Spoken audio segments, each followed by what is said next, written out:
Okay, looks like a couple people are still joining, but we are going to go ahead and get started. Here it is noon, my time. So,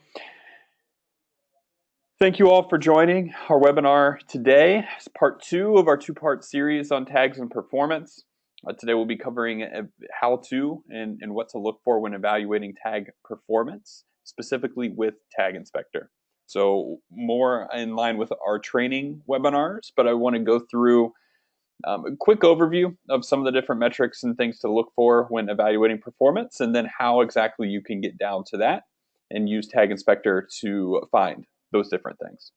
So to start, it's always a little bit of general housekeeping, just about us and myself. So Tag Inspector is a tool for tag auditing, monitoring, and validation. It is a product of InfoTrust LC. On the InfoTrust side, we do web analytics, tag management work, as well as obviously software development, which is where Tag Inspector comes in. As you can see on the slide, thousands of sites that we work with on a regular basis, a couple different offices, both here in Cincinnati, US, as well as in Dubai. And then myself, your presenter, Lucas. I am our product manager for Tag Inspector, and then also work with a number of our clients in the tag management consulting space. So walking people through this entire process for optimizing tag performance and looking at tags as a part of overall site performance and user experience initiatives. To quickly go through what we're going to cover here. First, just a performance review. For those of you who missed it, we did have a full educational webinar last week on the performance impact of tags. I'm not going to get into the weeds with that here today, but I do want to give a brief overview just so we can go through some of the different factors. How do tags play into the performance of your website, and some of the different metrics that you can be looking at in order to be able to optimize. I'll then hop into the Tag Inspector scan reports, both within the UI as well as what's possible from exports and via the API. Included in this section will be a brief overview of our new performance module with some new, interesting, and exciting performance metrics that are now being collected and surfaced with the Tag Inspector scan reports. I'll then hop into Tag Inspector Realtime, which is our live tag, live environment monitoring solution, and walk through just the UI there, but some of the different places and how you can go about finding some information around tag performance and finding some different metrics that you can then optimize for. At the end, we'll have a summary and Q&A. If you have any questions at all as I'm going through these different items, feel free to drop them in the questions pane. I will come back to them at the end. And as always, if you have any questions, after this or anything comes up, never hesitate just to reach out. Let me know. Happy to help out in any way. Perfect. So to start here, just to get into the performance review, and for some of you, this might be a refresh because again, we covered a lot of these things last week. But when it comes to the basics of performance, three different primary factors, right? So you have the client side, which is the user, the browser, the machine that they're accessing your site with. You have the connection or the pipe, which is the internet. So how the means by which the information is sent and received from the client side, and then also the server side, which is going to be, in the context of tags, your third-party vendors, the servers that they're working with. So when requests go up for information, where those are processed, and then information is then returned. A few different factors here for each of these. On the client side, like I mentioned, the machine, so CPU, how much can the user's machine handle, and how fast can these different functions and things that are being returned, and what's being asked to be executed by the tags, how much can it handle at one time, so processing time. There's also some browser limitations, which we'll get into. There are limits to the number of concurrent requests that can be sent by individual browsers, and then even further than that, limits to the number of requests that can be sent to the same domain. So say you have a whole bunch of like Google Analytics tags, they're all trying to send to Google analytics.com domain. There's going to be some limits there based upon your browser. So those different things can factor in weighing down the browser and slowing down how quickly requests are able to be sent and received, which can then slow down performance. In terms of the connection or the pipe in the middle, so this is where bandwidth comes into play. So what type of bandwidth, what type of speed or internet connection are your clients working with? And a part of factor here is also what type of device are they reaching your site with. You can think of bandwidth as like the size of the pipe. So how much information is able to be sent and received at one time. So for a user using a nice new MacBook Pro, they're going to have much more bandwidth than someone accessing your site on, say, a 2-year-old mobile device, right? And also the internet connection comes into play there. So we want to always optimize for what types of devices are our users using. We don't want to be trying to send and have too much weight of our pages and too much weight to the tags that we're adding there, as a result in order to optimize. Third piece here, server side, that's on the client end. The primary factor or the primary metric that you would want to look at here is around latency. So the amount of processing time that the platform that you're working with is taking from the time that a request goes up until a response is returned. Anytime that a response is outstanding, in that sense, your browser could be waiting for it to return a response prior to moving on to the next item, and it's just clogging up the amount of requests that are outstanding, which, as we mentioned before, there are some browser limitations to that. Quickly, how tags factor into this. So one, you have synchronous versus asynchronous requests. Asynchronous requests, all the different tags, all the different requests that can be sent up concurrently or at the same time as others. Synchronous requests are the ones that are going to block anything else from happening. A lot of like your A/B testing platforms are sending synchronous requests because they're returning what content should be shown to the user. So those are going to greatly affect performance a little bit more than your asynchronous requests, which are able to be sent in parallel. You have request size and volume. So as mentioned before with bandwidth, there are bandwidth implications when it comes to request size or the weight, quote unquote. You'll hear that term thrown around quite a bit, as well as the volume of requests, or the pure number of requests being sent out. One, just in general, the more requests, the more that your browser is having to handle, and the more potential there are for latency issues. And then also those browser limitations in general. One big area that we see especially the request volume coming into play is with the instance of piggybacking. A lot of times it's not the number of tags that you have deployed directly on your site that you're aware of, but it's the number of tags that are being loaded in by those different tags, different platforms that you have on your site that you're aware of. It's those that are piggybacking or being daisy chained, or in the ad ops world, the waterfall of different tags, different platforms that are being loaded. That's what's affecting performance on the website. Third big thing to keep in mind here is the nature of the requests. Obviously, all different tags, all different pixels there's different types. They're all performing different functions. Some have nothing to do with the content that's on the page. Some are scraping the page in order to be able to collect the information necessary to send up to that particular platform. Other things are fully interacting with the DOM or with the page and what the user is seeing.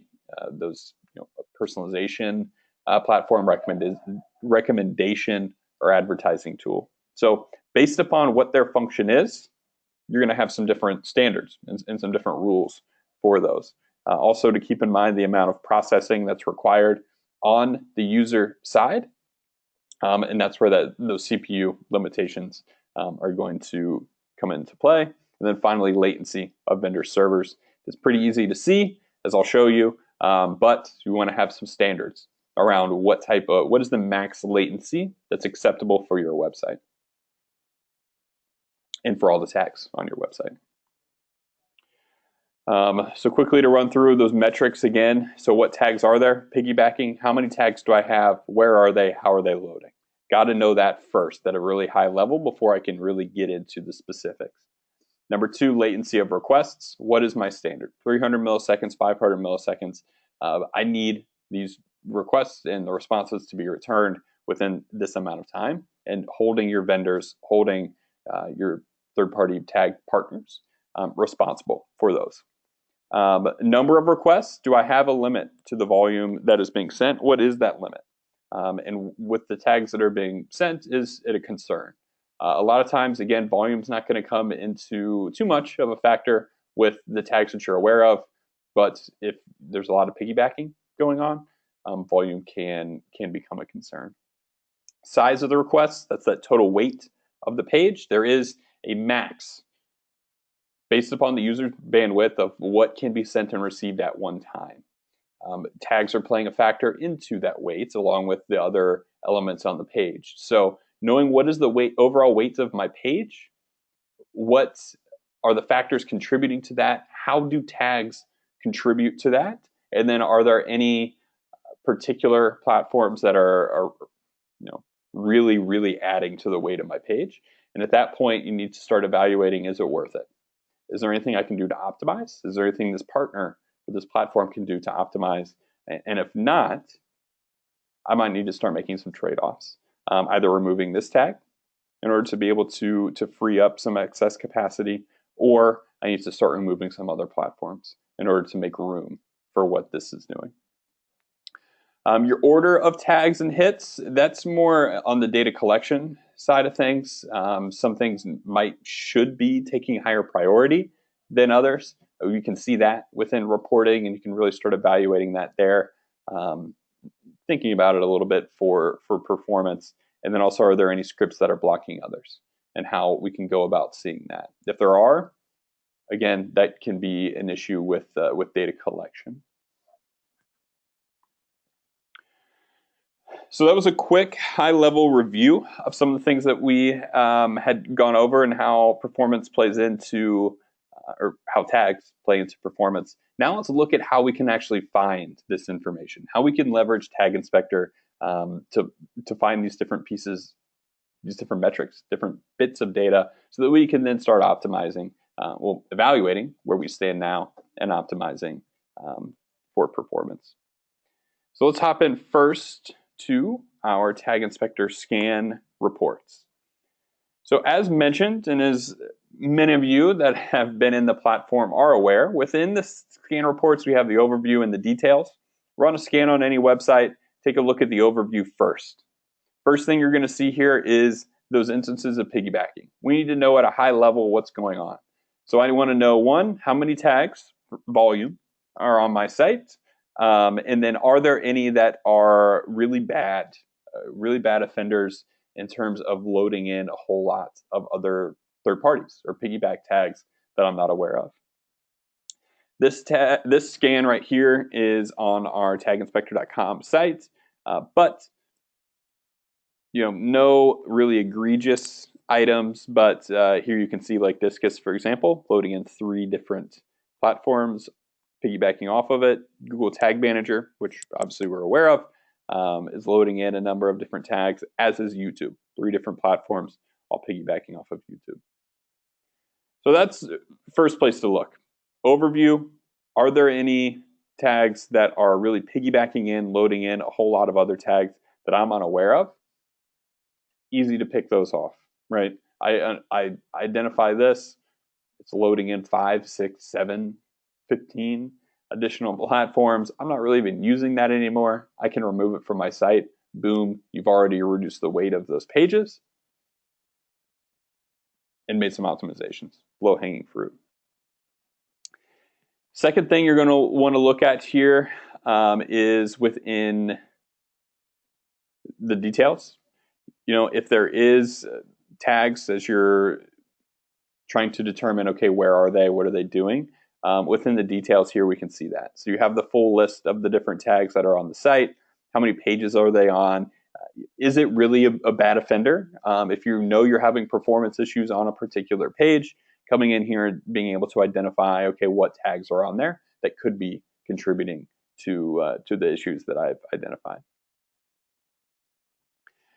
A lot of the additional metrics here then now are available either via exporting directly from the UI by just exporting all here, or hitting up our API if you do have access to that with your license.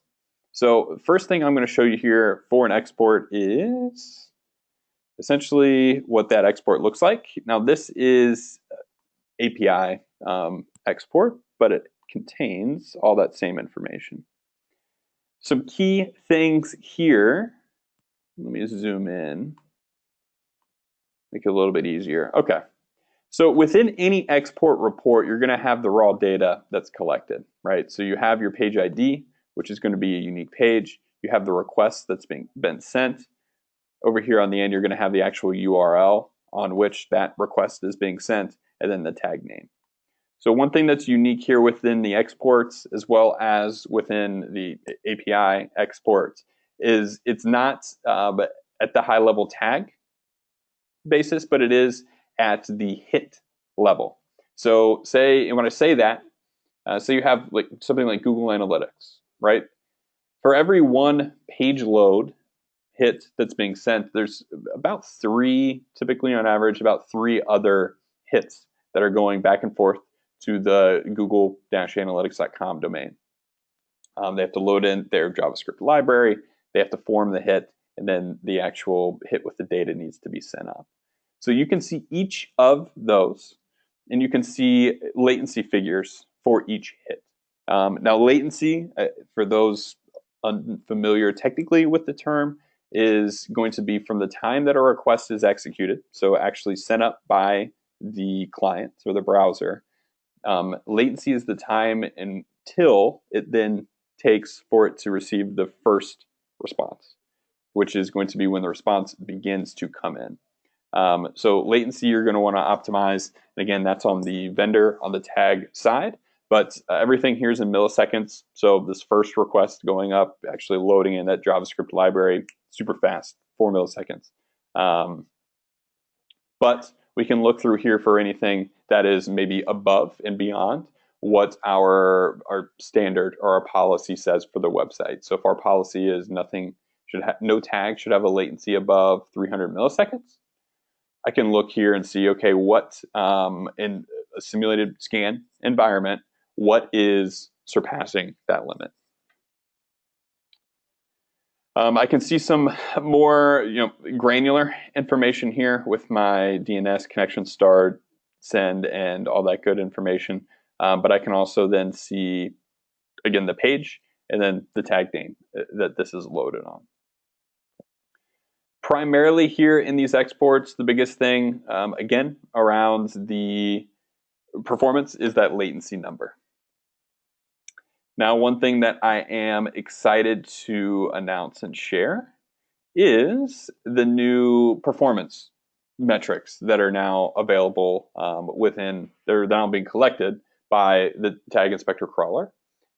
These are available in custom exports currently, where we can query directly from the database, but they will be available via API here very, very soon, hopefully by the end of the week. So what these are. So currently, within those exports, as you saw, everything was on the hit level for the different tags. This is now segmented out. We have page performance information, as well as a few additional metrics for tag performance. So at the page level, the 2 things that I had mentioned previously that we're looking to optimize for is the weight of pages and then potentially the total volume of requests that are being sent up. For any page that is scanned, we now have the page size. So this is the total number of bytes that the page is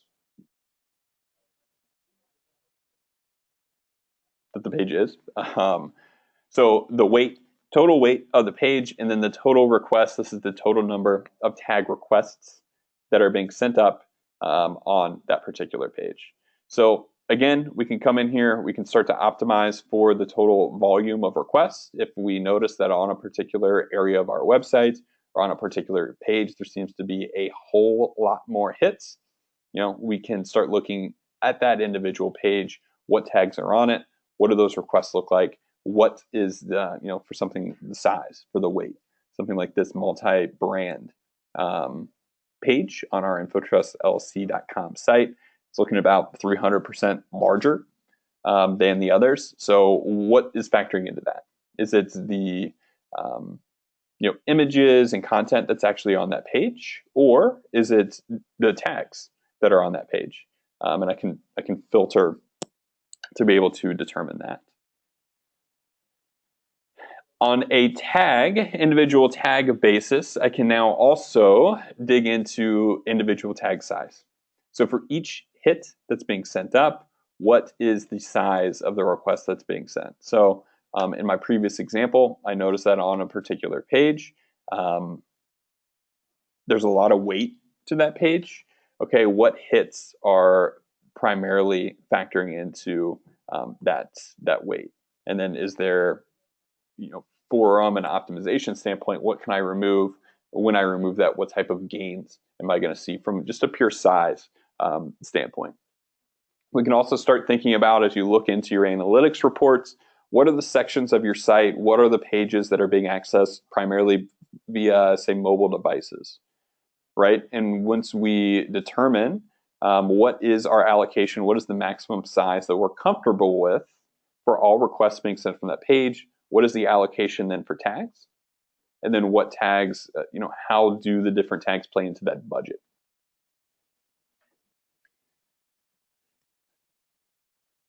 So again, these all available with the Tag Inspector scans via exports, soon to be via the API, and we can see those different metrics around the weight, the volume of requests, the number of requests, what the requests are, where exactly they're loading, what is the latency of each, and then we can start optimizing from there.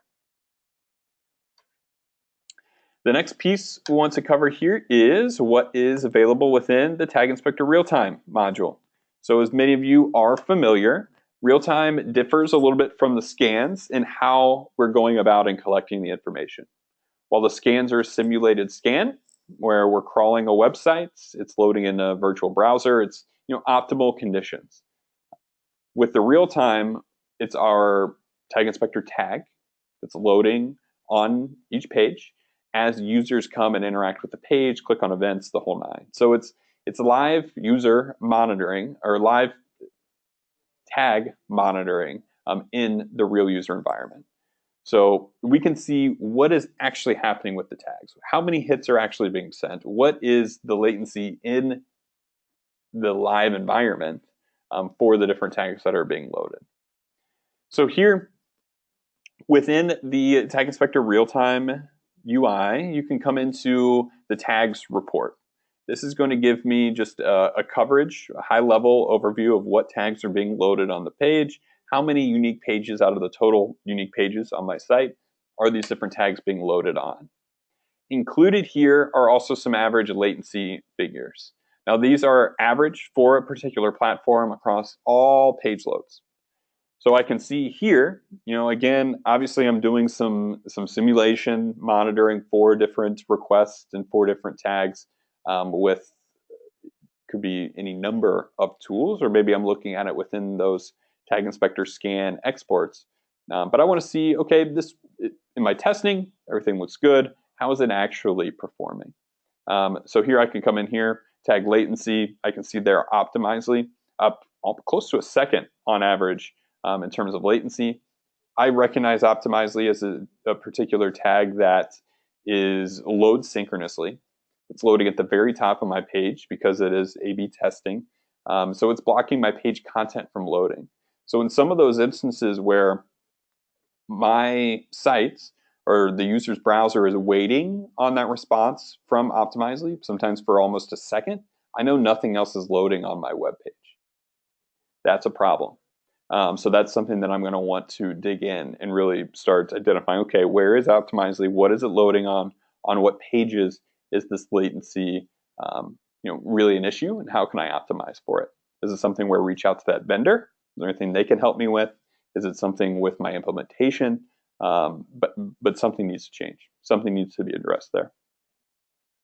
I can then start digging into, for these different tags, tag-specific information. So by clicking on one of those tags, I'll pull up this overlay where I can see all of those different pages, unique pages on which a tag was found. I can see the average start time. So when did the tag begin initiated? I can see average DOM load. So when is that DOM load event happening for that particular page?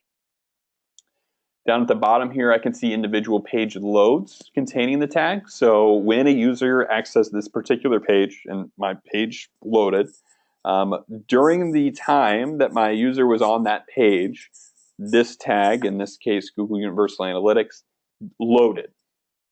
I can go in and then look at all the tag behavior, tag activity during that particular instance. We'll get to that here in a second, but first, very important, is, again, some of the latency information.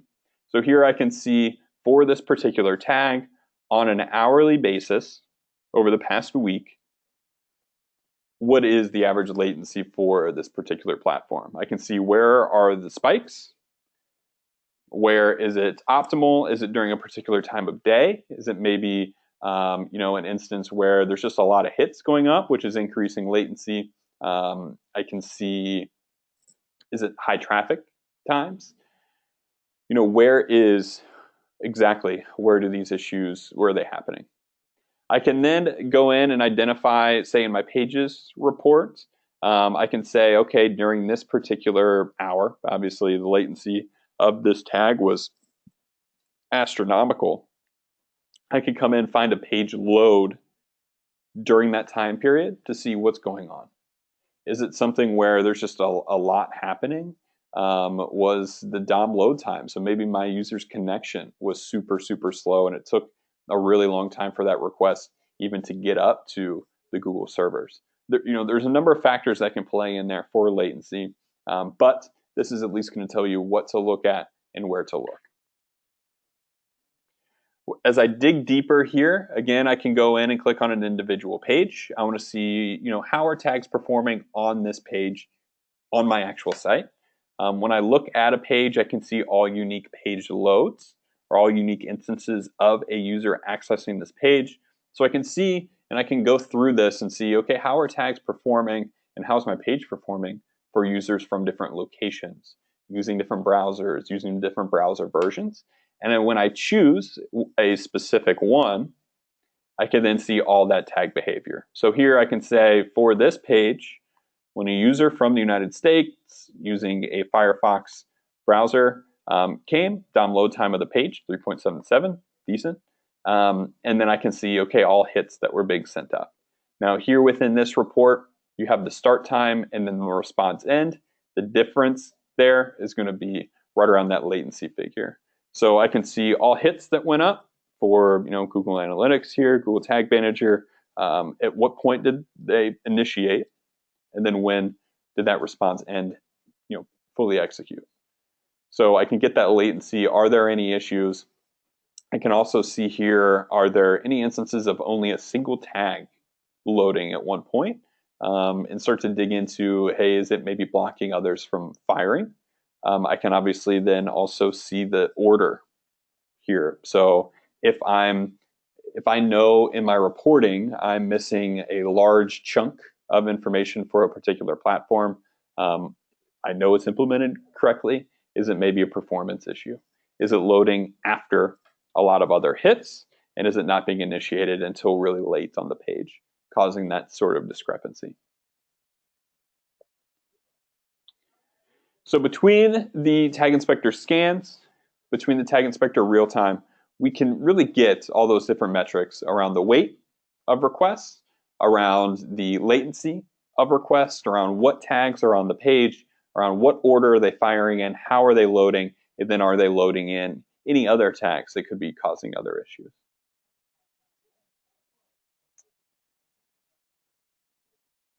And that is about all we have time for today. We always keep these training webinars around right around 30 minutes. We are at just about 12:30 at this point. So now we'll turn it over to any questions that you all might have.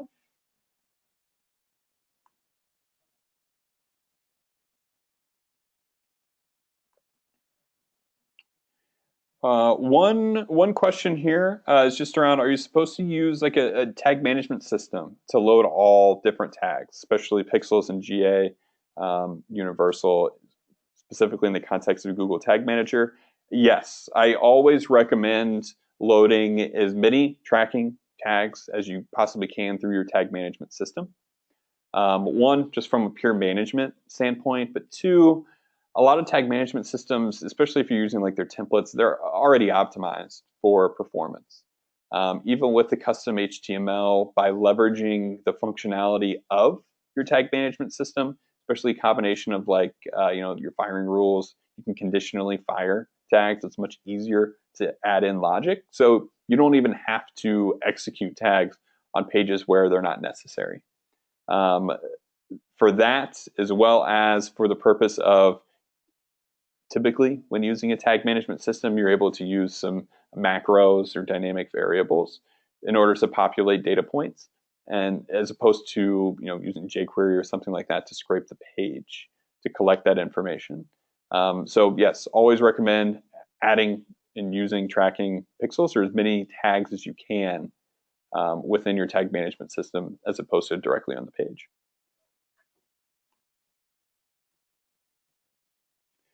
A little bit of confusion due to the example shown. So in some instances, you're going to have, I think that's in reference to the Tag Inspector Scan report here on our website. So here you can see if looking for, and great question around for even migrating tags, right? So as I just mentioned, definitely recommend loading as many tags as possible via the tag management system, and loading, and migrating those that are on the physical page to the tag management system that are not. So when you see instances here, for example, Facebook pixel, right? So in some cases, you're unable to load a tag through the tag management system. It might be because it's connected to a specific form on the page. In the case of a lot of things like even your A/B testing platforms, it might load synchronously, hence why Optimizely is loading here directly from the page as opposed to within the tag management system. Sometimes you will see tags like DoubleClick, loading through YouTube. YouTube's piggybacking off of that. We don't have access to that DoubleClick. YouTube is using DoubleClick in order to get their own statistics from our website. So, well, yes, that could be a security issue. Things that are a little bit difficult to optimize. Now, if you see an instance here of, say, that Facebook pixel, loading it directly or not being loaded through Google Tag Manager, and you want to see where that's happening in order to be able to migrate, I can also see that within those exports that I had showed you, and then also here within the UI. So if I click on a specific tag, Google or Facebook pixel, I can see how this tag is being loaded in these different instances, and then I can come in here to the stack trace, and I can export all instances of it loading directly from my page source. So I can start identifying, okay, why is it loading from the page source on this page? And if it shouldn't be, this is where it is so that I can work on migrating it, removing it from the source, and then loading it through my tag management system.